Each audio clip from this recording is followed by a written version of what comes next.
청년을 신규 정규직 근로자로 채용했을 때 사업장에서는 청년 추가 고용 장려금 최대 2,700만 원, 청년 내일 채용 공제 최대 750만 원, 청년 고용 증대 세액 공제를 통해 최대 1,200만 원의 혜택을 받을 수 있는데요.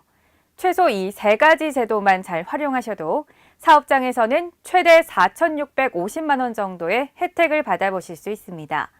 지금부터 시청하실 한국경영원의 다양한 정부 지원 제도 안내 영상을 통해 사업장에 알맞는 유익한 지원금 제도를 활용하셔서 더 큰 성장과 발전을 이루시길 바랍니다.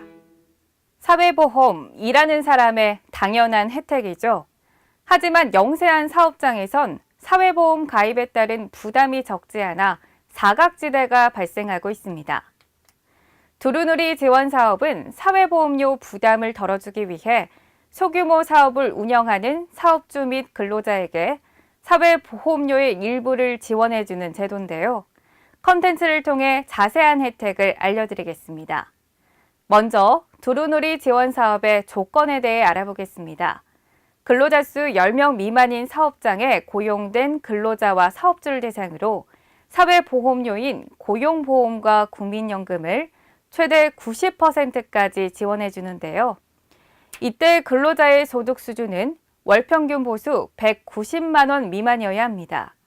월평균 보수는 급여 명세표상의 지급 총액으로 각종 공제액을 제하기 전 금액이라는 점 참고하시길 바랍니다. 기업 기준으로 지원 대상을 살펴보겠습니다. 기업은 전년도의 월평균 근로자 수가 10명 미만이고 신청일이 속한 달의 말일을 기준으로 지원 신청한 현재 10명 미만이어야 합니다. 만약 지원 신청일이 속한 보험 연도 중에 보험 관계가 성립한 경우 신청일이 속한 달의 직전 3개월 연속으로 근로자 수가 10명 미만이면 신청이 가능한데요. 근로자 수를 산정할 때는 출산 전후 휴가와 유산, 사산 휴가, 육아휴직 또는 육아기 근로시간 단축에 해당하는 근로자는 제외하고 산정한다는 점 참고하시길 바랍니다. 이번에는 근로자 기준으로 지원 대상을 살펴보겠습니다. 근로자는 월평균 보수가 190만 원 미만이어야 하는데요. 그러므로 고액자산 근로자는 보험료 지원에서 제외됩니다.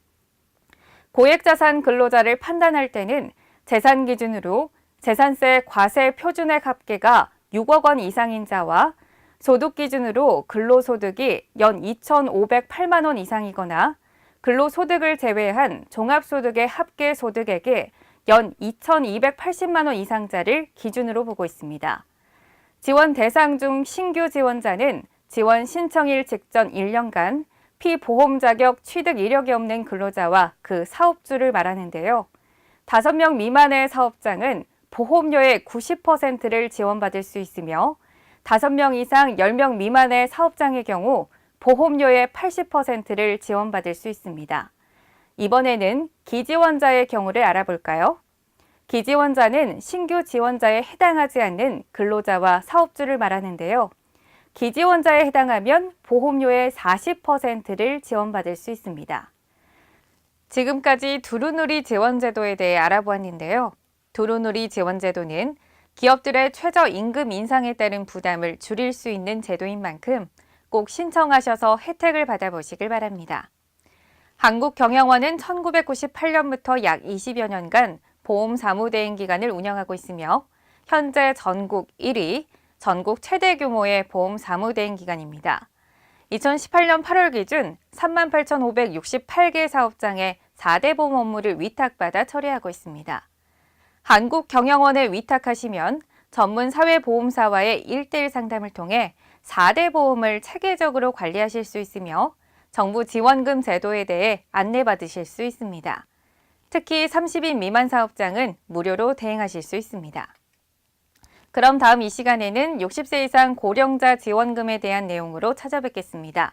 아래쪽의 구독을 클릭하셔서 사업장의 유익한 정부 지원 제도에 대해 계속해서 시청해 보시길 바랍니다. 시청해 주셔서 감사합니다.